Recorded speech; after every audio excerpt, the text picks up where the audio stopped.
Sometimes, justice doesn't need to shout. It only needs to stand still until the truth speaks for itself. This story is not just about a stolen presentation. It's about the quiet power of discipline, about the long game. It's about how real strength doesn't need to brag. It just needs to be undeniable. The protagonist didn't lash out, didn't send angry emails, didn't create chaos. They responded with precision, strategy, and the quiet confidence of someone who came prepared. And in that stillness, something remarkable happened. The room shifted.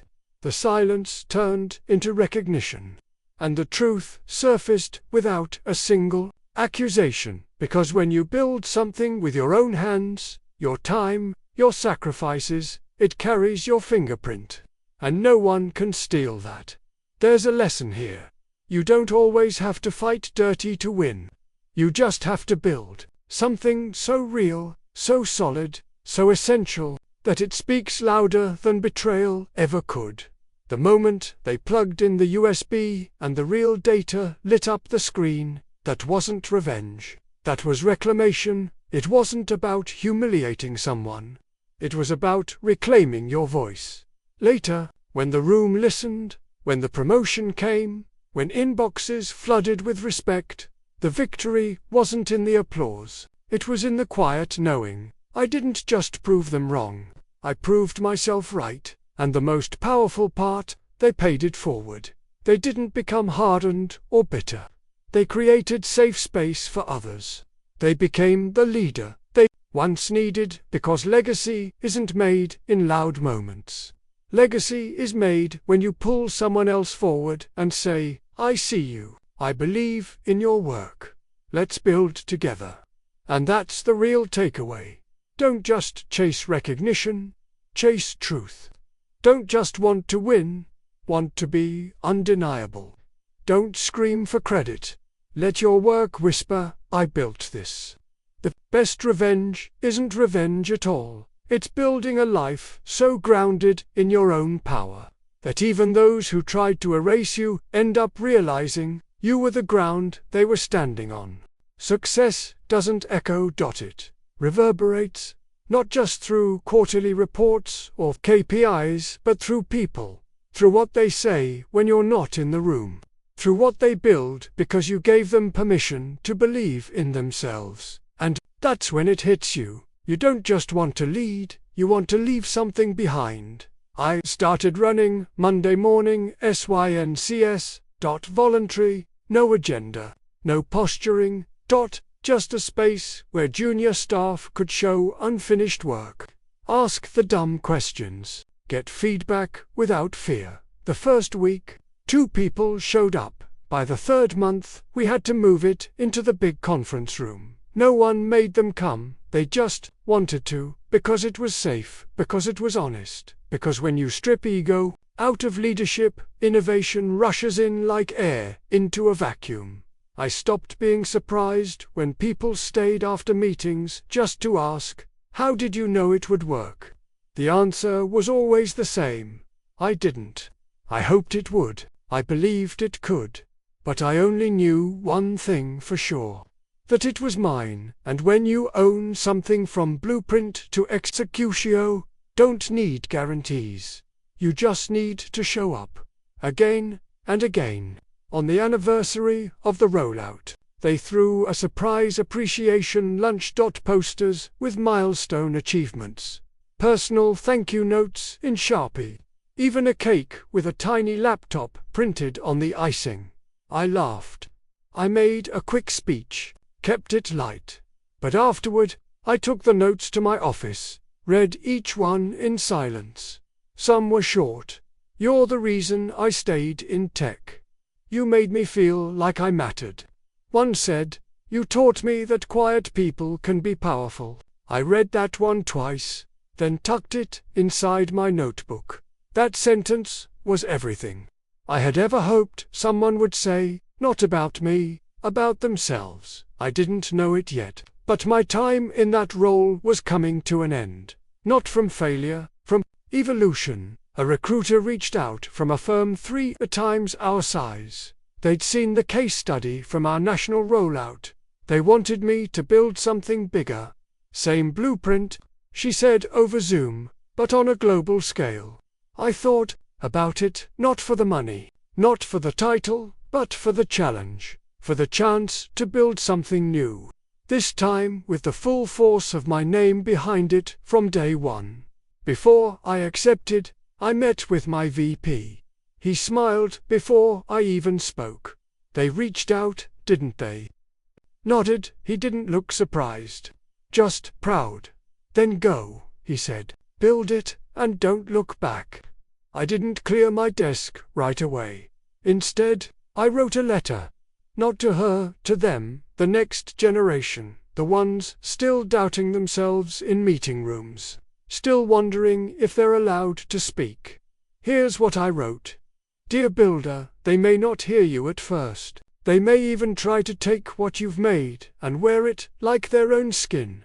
Let them, because your voice isn't fragile. It's foundational. Don't raise it to be loud. Raise it to be undeniable. Own your work, stand by it. Learn when to be silent and when to step forward. And when the time comes for someone else to rise, reach back and pull. The world doesn't need more stars. It needs more constellations. Signed, someone who once sat where you're sitting now. I left that note taped inside the top drawer of my old desk. Then I walked out of the building that had once held my silence, now echoing with the proof of my presence. No stolen pitch, no hushed betrayal. Just clarity, and the future waiting. Outside, the city shimmered with possibility. Lights blinking like permission, and somewhere in another office, someone like me was staring at their own stolen work, wondering what to do next. I hoped they'd make the same choice I had, to rise. Quietly. Powerfully. UNFORGETTABLY.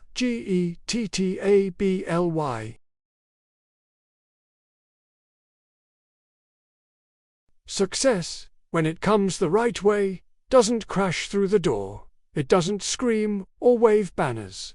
It just settles quietly, like sunlight after a long storm. You don't realize you're warm until you stop shivering. By the 3rd month, I had my own office. Glass walls, a corner view, not for show, just space to breathe, to think, to create. People knocked before entering now. They didn't talk over me. They asked for my opinion and actually listened when I gave it. The irony, I had said the same things before. The difference was, now they knew who had built the engine. Now they knew whose fingerprints were on the blueprint. One afternoon, during a senior strategy meeting, someone pitched an idea that mirrored something I'd designed months ago. Almost to the letter. There was a pause. And then someone turned to me. Didn't you already model that? I nodded once, silently, and just like that, the room shifted again. Respect doesn't arrive all at once.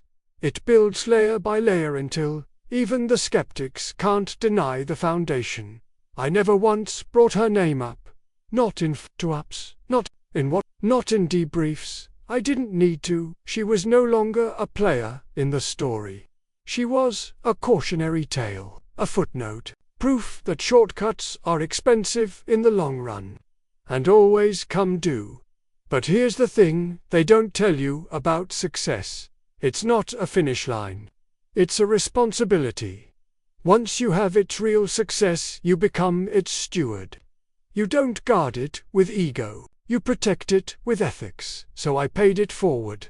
There was a junior developer, Sarah, who reminded me of myself when I first joined.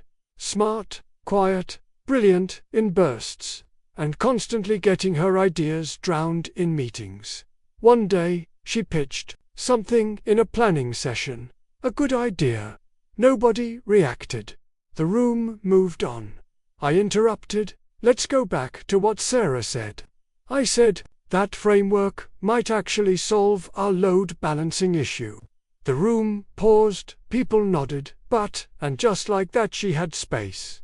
Afterward, she came to my office, unsure. "Why'd you do that?" she asked. I shrugged. "Because it was smart." Her eyes flickered somewhere between disbelief and gratitude, and I realized this was the real reward. Not the office, not the title, not even the pay bump. It was this, the ability to reach back and pull someone else forward. Weeks passed, new projects, new pilots, new challenges, but I didn't feel overwhelmed.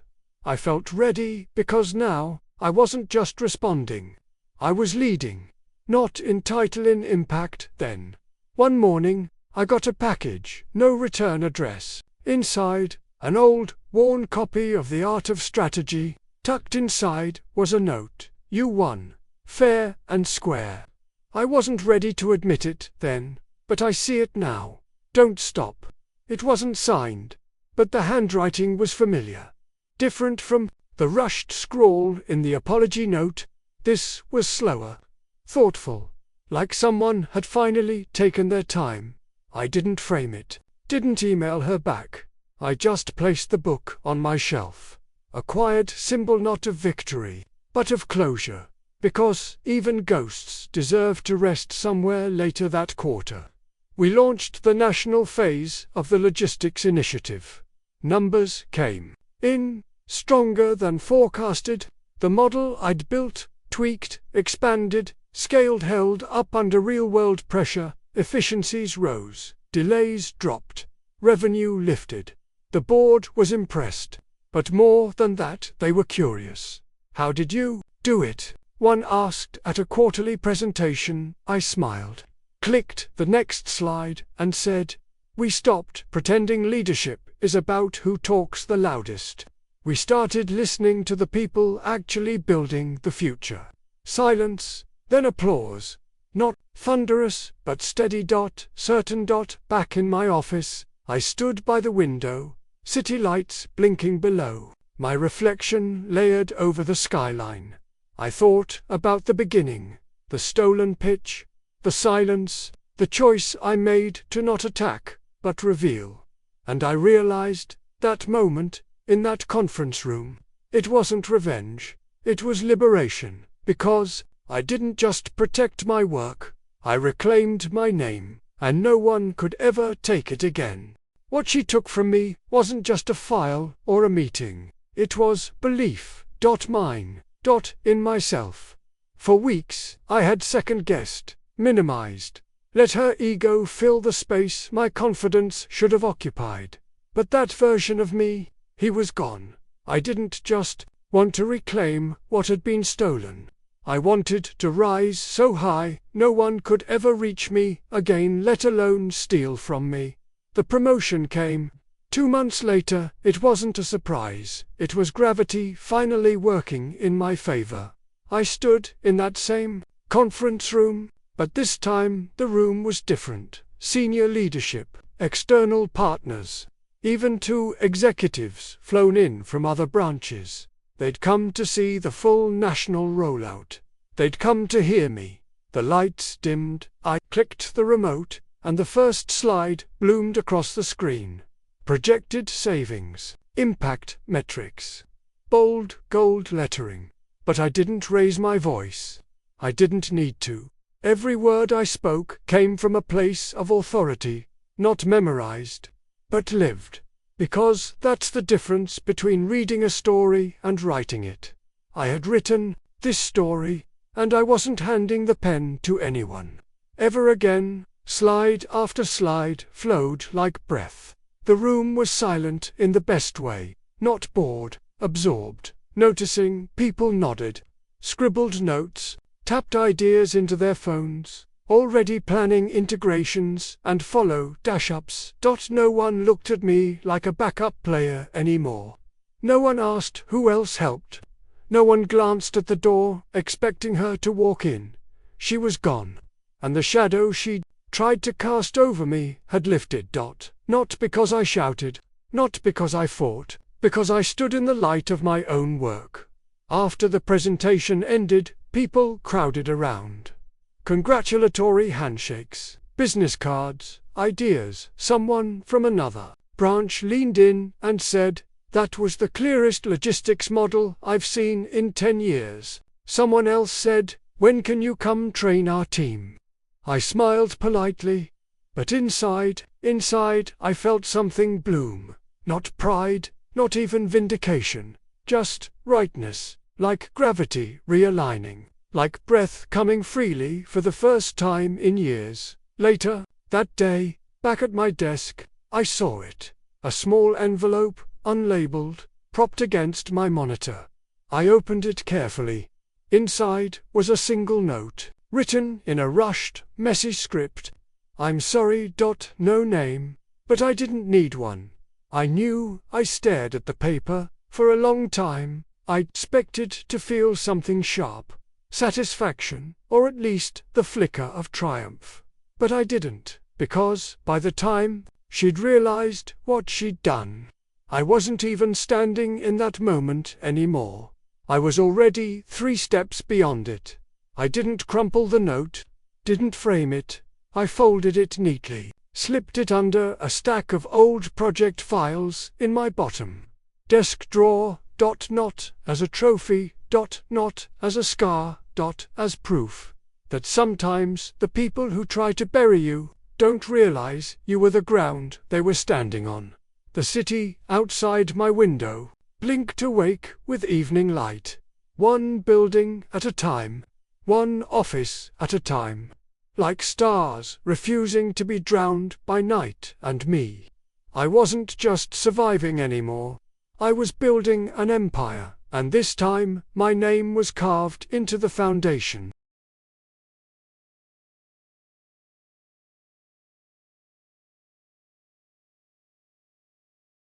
It didn't end in that room.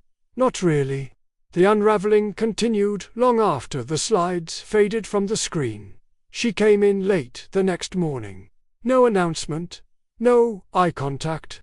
Her blazer was buttoned all the way up, stiff like armor. Her steps were slower, more cautious. She looked smaller. Somehow, her desk, once a hub of chatter and compliments, had become an island. The energy around her was different. People didn't say anything, but everything about the office felt different. Conversations stopped when she walked by. Laughter died down. She tried to initiate small talk with someone from sales by the coffee machine, and he just nodded and walked away. It was a quiet exile. A silent verdict passed by the ecosystem itself. Meanwhile, my inbox exploded. Subject lines stacked like praise in progress. Outstanding work yesterday. About your model, really impressive. Would love to pick your brain if you have time. Quick sync your logistics algorithm. Meeting invites came in faster than I could respond. People who had barely acknowledged my presence weeks ago were now scheduling brainstorming sessions and inviting me to cross-department planning calls. I didn't gloat. I didn't strut. But I noticed. And I moved differently, now grounded, steady, not because I wanted to be seen, but because I had nothing to prove anymore. The work had done that for me. By Friday, the VP's assistant scheduled a one-on-one. I didn't request it. She just added it to my calendar like it was already a given. Walked into his office that afternoon. He smiled. "Let's get straight to it," he said. "You've got real talent.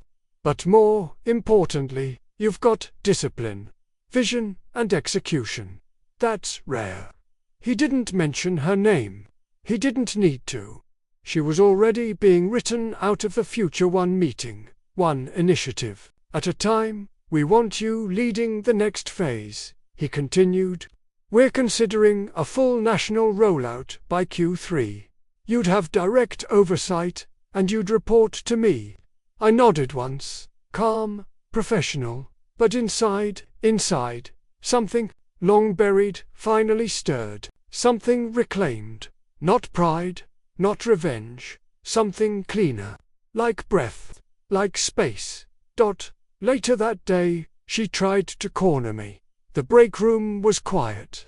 Just the low hum of the vending machine and the smell of reheated leftovers. "You think you've won," she said. Her voice was sharp now, edged with that brittle, desperate energy of someone trying to act strong when they're already broken. I didn't look up from my mug. "There wasn't a game," I said. "You could have come to me." Her voice dropped. "We could have figured something out." Now I looked up. I met her eyes with stillness, the kind that doesn't flinch. "I didn't embarrass you," I said quietly. "You did that yourself." She blinked rapidly. "I was just trying to make a name for myself," she mumbled. I tilted my head. "Then, maybe," I said, "you should have used your own work." I didn't wait for her response. I walked past her, the smell of burnt coffee and regret trailing behind like a shadow. The days passed, each one colder to her than the last. She still showed up, technically, still filled her chair. But her presence had hollowed out. She didn't speak in meetings. Her notes were sloppy. Her shared documents were incomplete. When our manager assigned her a small Tascata validation for a side report, she just nodded. No protest, no spark. It was like watching a person shrink in real time.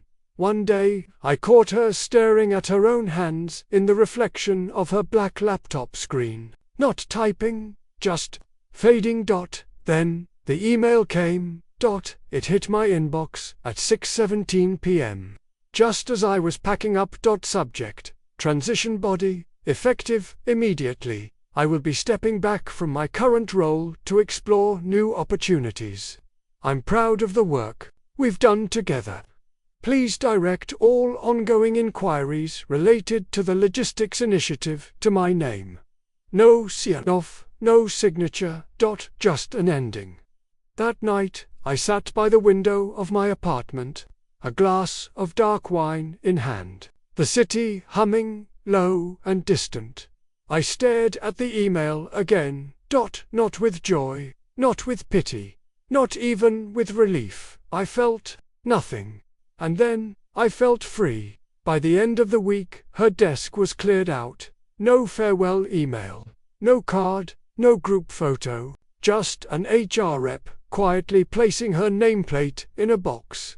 She vanished like fog without sound or resistance.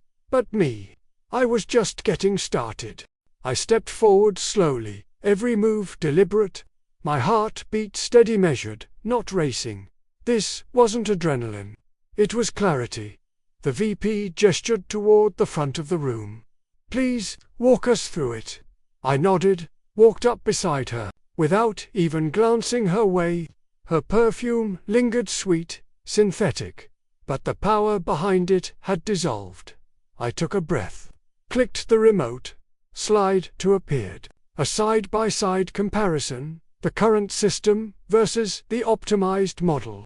I'd designed, crisp, visual, bulletproof. We developed this pilot to target key inefficiencies in warehouse operations. I began, voice calm, confident, delivery. Lags, inventory, misallocation, vendor miscommunication. Heads nodded. As you can see here, I pointed to a flow diagram animated cleanly onto the screen.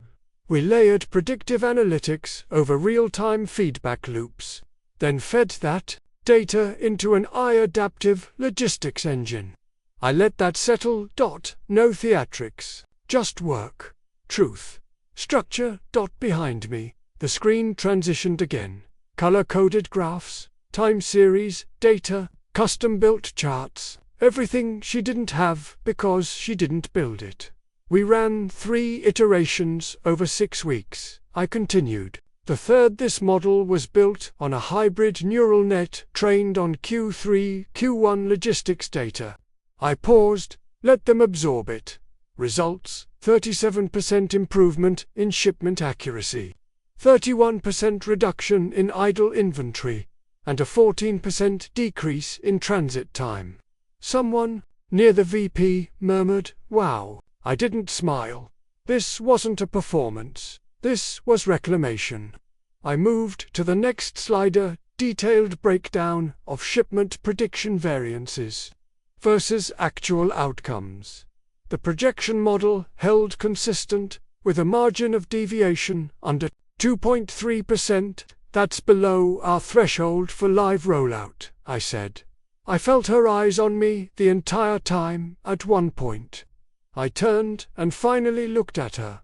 She sat stiff, coffee cup untouched, her fingers curled tight around the edge of the table. Her red nail polish gleamed under the fluorescence bright like blood on porcelain. Her mouth opened, then closed. Nothing came out, because there was nothing left to say. No cover story, no spin, no team effort she could hide behind. I turned back to the room. Slide by slide, I walked them through every stage of the project. The room changed first. It was polite interest, then quiet admiration, then something else entirely: respect. Not just for the work, for the ownership, the undeniable authorship. People who had never spoken to me outside of meetings were nodding. The director of finance leaned in. The head of operations whispered to the VP. I saw the shift happened. Real-time recognition blooming like a slow, beautiful burn. Someone raised a hand. Julia from financial planning. Can I just ask, she said, voice measured, when exactly was this model finalized? Because we only received a draft last Thursday. Nothing before that. I didn't miss the way she looked toward the other woman. Not accusing, just curious, I answered calmly. Final dataset was committed Wednesday night. 11:48 p.m. I can show the server log if needed. Julia nodded slowly. Turned back to her notes. She didn't look at the other woman again. No one did. By the time we hit slide 32, it was over. Not the presentation, the illusion. Her illusion.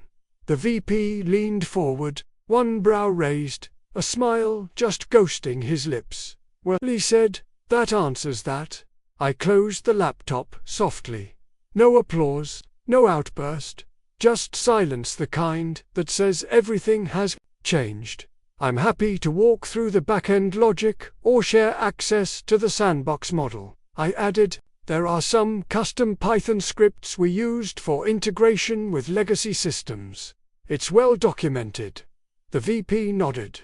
That would be very helpful. Exceptional work. Very thorough. He turned, almost as an afterthought, toward her. Anything you'd like to add? She opened her mouth, paused, then tried to smile, but it was paper, a mask without tension. I wasn't aware the files hadn't synced properly, she said. There must have been a technical issue. But we're all just glad the team effort paid off. Team effort. That phrase landed like a broken dish on a marble floor. I tilted my head slightly, said nothing. She flinched, just a little. The silence did all the work for me. After the meeting, people filtered out quiet, whispering. No one looked at her. I packed up my things like it was just another Tuesday. Like I hadn't just flipped the whole room upside down. But she didn't leave right away. She hovered a few feet behind me. Why? She whispered. Why would you do that? I turned. Finally looked her full in the face. Mascara smudged beneath her eyes. Red rims. Her voice was barely holding together. Why did you? I asked. She froze. No answer. You didn't just take credit, I said softly. You tried to erase me. I stepped closer. But the thing is, if you don't know how the engine works, you can't fake driving the car. I walked away. Left her standing there in the stillness she created. She walked into the conference room like she already owned the place. Heels clicking against the polished floor, sharp, confident, calculated. That smile, too practiced. The kind that says, I've already won, and I want you to know it. Morning. Sunlight spilled across the table, casting long golden stripes on the faces of the people seated. Directors, managers, even the VP of strategy. Everyone had their arms crossed, waiting. I sat near the far end, hands steepled beneath my chin, quiet, not passive, never passive. I wasn't nervous. My stomach churned with something else. Anticipation, because I knew exactly what was about to unfold. She raised a sleek remote control, aimed it at the projector, click, nothing, another click. Still nothing. I caught the flicker of panic pass through her expression, barely a heartbeat, long before she masked it behind a chirpy laugh. Oh, tech issues. It's just too bright in here, maybe. She chuckled, waving a hand at the window like it was the sunlight's fault. But the screen behind her remained blanker, dead grey void. No slides, no graphs, no backup. Her eyes darted across the room and landed on me for a split second. Then she started to talk, improvising, badly.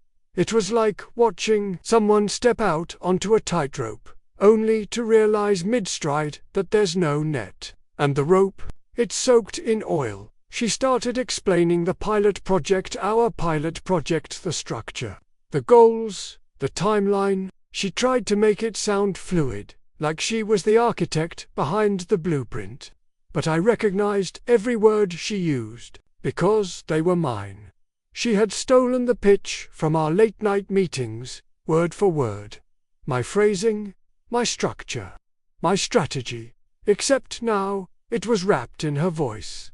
She had no slides because she didn't make them. I did. She had no visual aids because the only one who built them, designed them, was sitting quietly in the back, watching the whole performance unfold. 4 months of work, dozens of nights, weekends, coffee gone cold, sketches on whiteboards, hundreds of tests, iterations, revisions. This wasn't just a project. It was my baby, and 3 days ago, I found her in the break room, pitching it to our manager like it had always been her idea.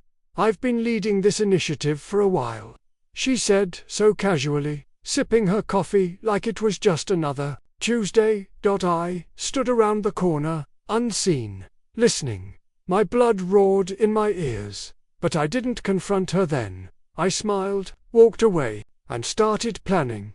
Now, here she was, standing in front of everyone, unprepared, unraveling, trying to fake what she didn't understand. She stumbled through her talking points. Data sets she never analyzed, models she never built. Her voice faltered every time someone asked a question she couldn't answer. Do you have the projection slide? That came from someone 3 seats away from the VP. She froze. I think there's been an issue with the upload. 1 sec, I'll pull it up. She turned to her laptop, fingers moving fast, searching. But I already knew what she'd find. Nothing. I had erased every trace of the final files from the shared drive. What I left behind was a single document, blank, except for one bold sentence. Good luck. She looked up again, and this time our eyes locked. I raised one eyebrow, tilted my head. She blinked hard. The room began to shift. Someone scribbled in a notebook. Another person crossed their arms tighter. The VP leaned back in his chair, unreadable. You said you'd completed this last week. Our manager said, his voice neutral but edged. I did, she insisted. I swear, I finished everything. Maybe I uploaded the wrong folder. There must have been a mistake. A lie, on top of a lie, on top of a theft. I didn't feel angry anymore, because this wasn't revenge. This was revelation. The mask was slipping, and beneath its bare skin, exposed and shaking. The VP cleared his throat. Would you mind if we paused for a moment? He asked gently. She nodded, numb. Then he turned to me. You were involved in this project too, weren't you? I waited a beat, let the silence stretch long enough to feel like silk sliding over glass. Yes, I said, calm, steady. Do you, by any chance, have the final presentation. I do. I reached forward, opened my laptop with deliberate care, plugged in a USB drive. The projector came to life. The first slide appeared polished, clean, unmistakably mine. The color palette, the typography, the layout, the branding. Joe. She gasped softly. I didn't even glance at her. I stood up, and the room shifted, again like gravity realigning.